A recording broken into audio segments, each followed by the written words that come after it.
Welcome to Chapter 8.5 of U.S. History. This is about the new nation.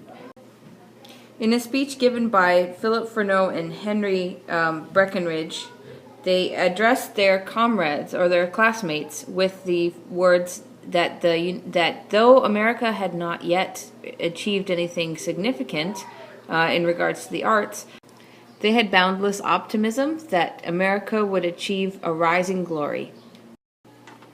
There were several notable American artists, one of which was an artist named Benjamin West, who was known for his historic paintings, or paintings of historic events. And one of his most famous paintings was a painting named Death of General Wolfe, and this is an example of it.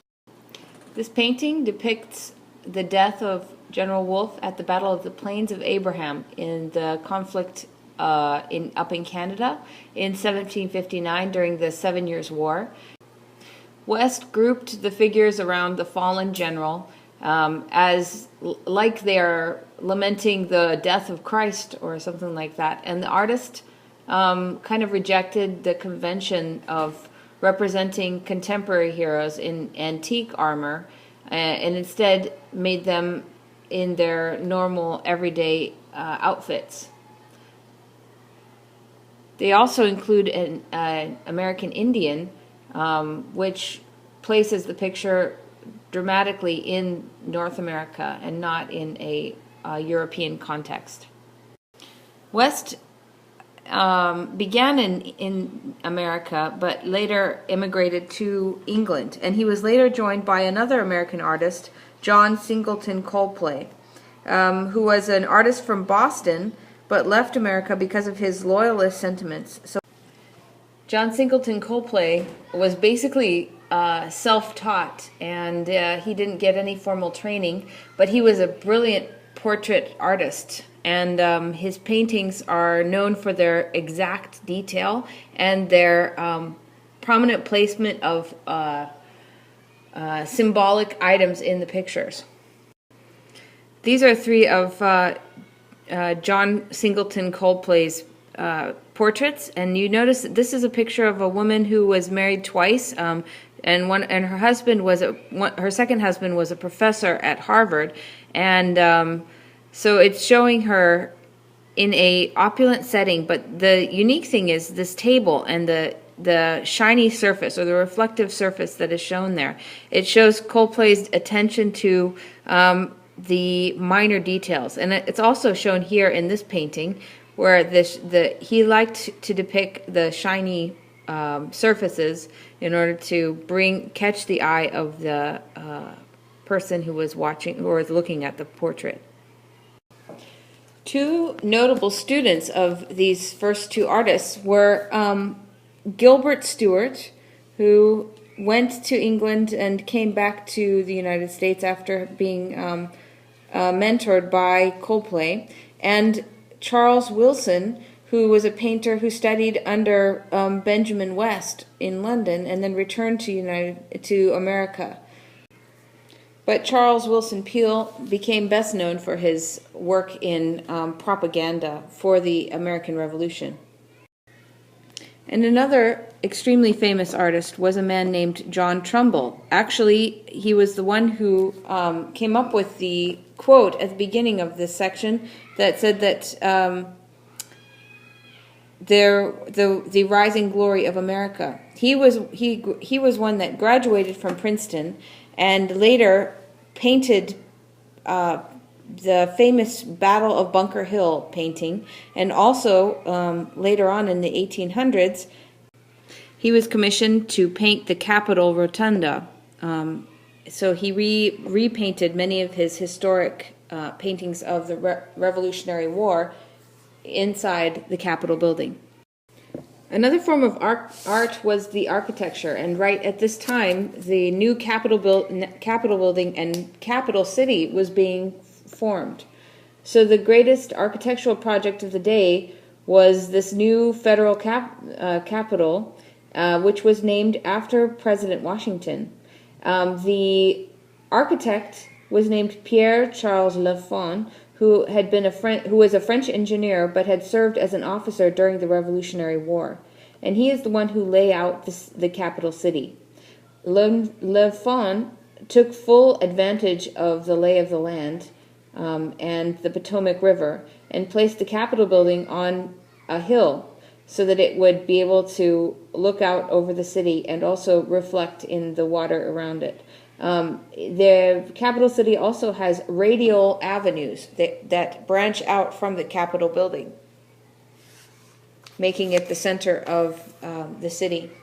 The style of that time period was a echo of the classical style back in ancient Greece, and so this became known as the new federal style, which was a kind of a restrained classical look. During the Revolutionary War, the passion for printed newspapers became extreme, and by the end of the Revolutionary War, there were more newspapers in the United States than in any other country in the world. And this is a reflection of the high literacy rate among Americans and also their desire to be politically active. In New England, almost 90% of the population could read, and even on the frontier, about 2/3 of the males could read. During the 1790s, when political parties were just beginning to be formed, the newspapers became the main way that the Federalists and the Jeffersonian Republicans expressed themselves and tried to change public opinion. Some newspapers became devoted to one side and would continually print things only from that side. An example of this was the news editor John Fenno, who helped Alexander Hamilton by publishing the Federalist Gazette of the United States. On the other side, Jefferson encouraged Philip Freneau, Freneau, to establish a competing national gazette. And these newspapers would publish articles that would lambast or poke fun at the other side. This type of behavior really upset John Adams, who was president at the time, and he tried to stop all of this competition by creating the Alien and Sedition Acts. The Sedition Acts could have cut down on freedom of the press, but the Jacksonian Republicans used it to their advantage and was able to win a victory for freedom of the press. Americans during and after the Revolutionary War were a highly literate citizenry. Americans had a huge appetite for books, and the books available reflected the political concerns of the times. Several notable authors were Mercy Otis Warren and Hugh Henry Brackenridge, who wrote propagandist dramas, and the poet Joel Barlow, who composed nationalistic epics. But probably the most well-known and most widely circulated piece of literature was Thomas Paine's Common Sense. He wrote about the need to have independence, and he was a very passionate and skillful writer. Many modern readers would recognize his opening phrase, "These are the times to try men's souls." Thomas Paine later returned to England and wrote in defense of the French Revolution. He published a work called The Rights of Man in 1791, but he was banished from England for his too radical opinions on politics, where he went to France and he joined their political movement, but he eventually found himself imprisoned, and from his jail cell he wrote The Age of Reason in 1795. He was very anti-religion, and he was generally loved by most Jeffersonian Republicans, but absolutely loathed by the Federalists. But among all the other different things being produced, probably the most best-selling book of the Revolutionary era was Noah Webster's American Spelling Book in 1783. This was a famous black-backed speller, which soon after its publication was selling about 200,000 copies per year. It became the largest selling American book and was a good indication of the desire of Americans to grow in their literacy. Webster began a program to create a distinctive American form of English, which he helped to propagate in his American Dictionary of the English Language in 1828. He changed many of the British spellings to make them more simple. For example, dropping U out of color and other words, and creating a more systematized form of spelling.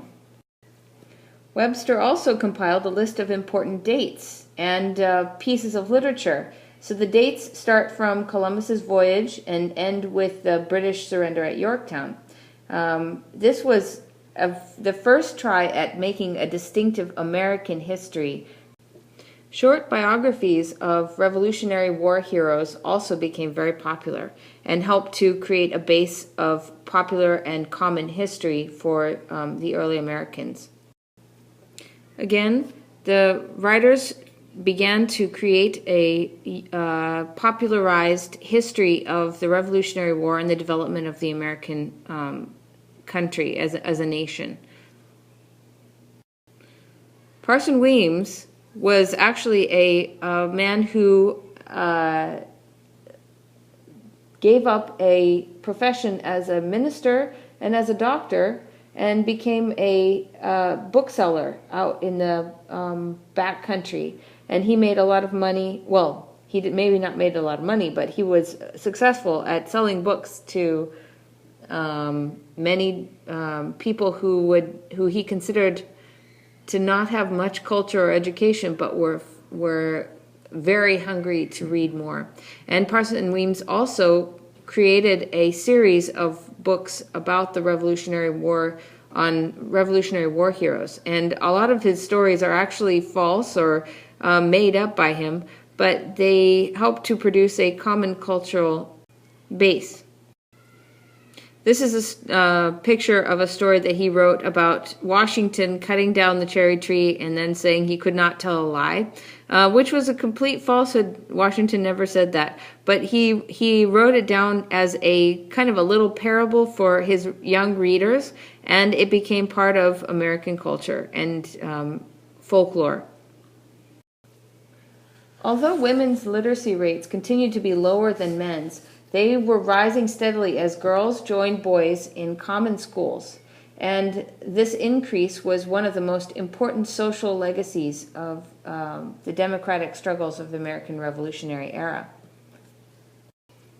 As a result of more women learning how to read, there was more books being produced that specifically for women, and some examples would be the book Charlotte Temple, which was written in 1791 by Susanna Hasselwell Rosen, and also the book The Power of Sympathy, written by William Hill Brown, which was one of the first Gothic novels written during this time period.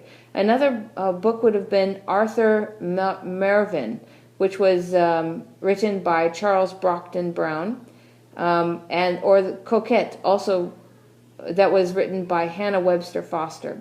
These writers were writing specifically for women, which was a unique and new trend. One of the arguments that was offered was that if women were part of a republic, then they ought to have more freedoms, just like men were able to achieve. So there was a movement for more women's suffrage and positions of leadership and education. And one of the first women feminists in American history was a woman named Judith Sargent Murray, who publicly stated her belief that women, quote, should be taught to depend on their own efforts for the procurement of an establishment in life. She was actually from an upper class family with a lot of privileges and education that went along with that. And so her achievements are in relation to that. But she wrote many poems and essays and even wrote several plays and novels. And she was also well known as being a historian. Though she was a controversial figure, there was a fairly wide consensus that women should have better education and be more well-informed and be given opportunities to have self-improvement. And one of the main arguments for that was that if women were going to be mothers and teaching their own children, they would have to have enough education to teach them well so that they could grow up to be participating citizens in this new republic that was being formed. And a republic means that people are part of the governmental process. So they would need to have the education in order to be able to vote appropriately and with enough insight into the problems and situations of the time. Benjamin Rush said in 1787 that women should have suitable education to concur in instructing their sons in the principles of liberty and government.